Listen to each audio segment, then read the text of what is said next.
ఈ క్రిస్మస్కి నేను ఒక కొత్త విషయం తెలుసుకున్నాను. అదేంటంటే శాంటా క్లాస్ చరిత్ర, అసలు ఆ క్లోత్స్ ఎలా వచ్చాయి, అసలు శాంటా క్లాస్ ఎవరు, అసలు ఈ ట్రెడిషన్ ఎప్పుడు స్టార్ట్ అయింది, ఇదంతా నేను తెలుసుకున్నాను. సో మీతో కూడా షేర్ చేసుకుందాం అనుకుంటున్నా. సో శాంటా క్లాస్ అనేది ఎవరు అంటే యాక్చువల్లీ సెయింట్ నికోలస్ అనమాట. ఒక బిషప్ ఉండేటోడు 3rd సెంచరీ ఆర్ 4th సెంచరీలో. సో అతను తన జనరాసిటీకి, తన సహాయం చేసే గుణానికి చాలా ఫేమస్ అనమాట.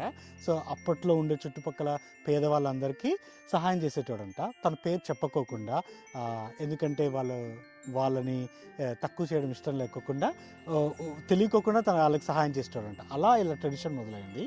సో దాని తర్వాత అమెరికన్స్ అండ్ వెస్టర్న్ కంట్రీస్ అంతా కూడా సో ఈ ట్రెడిషన్ని అలవాటు చేసుకుని శాంటా క్లాస్ని ఇంట్రొడ్యూస్ చేశారు 1800స్లో. దాన్ని కోక్ కంపెనీ ఈ 1900స్లో బాగా మార్కెటింగ్ స్టార్ట్ చేసిందనమాట. So actually Santa Claus green colour cloth చేసుకునేటాడు.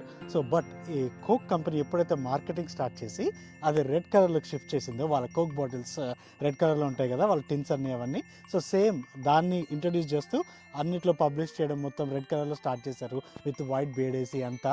సో అప్పటి నుంచి అందరికీ శాంటా క్లాస్ అంటే రెడ్ క్లోత్స్లోనే తెలుసు, వైట్ బేడ్లోనే తెలుసు, అలా సెట్ చేశారనమాట.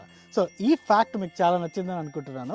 సో ఒకవేళ ఇది నచ్చితే ప్లీజ్ కింద ఒక లైక్ వేసుకోండి, సబ్స్క్రైబ్ చేసుకోండి, దాంతోపాటు ఒక కమెంట్ కూడా వేసుకోండి.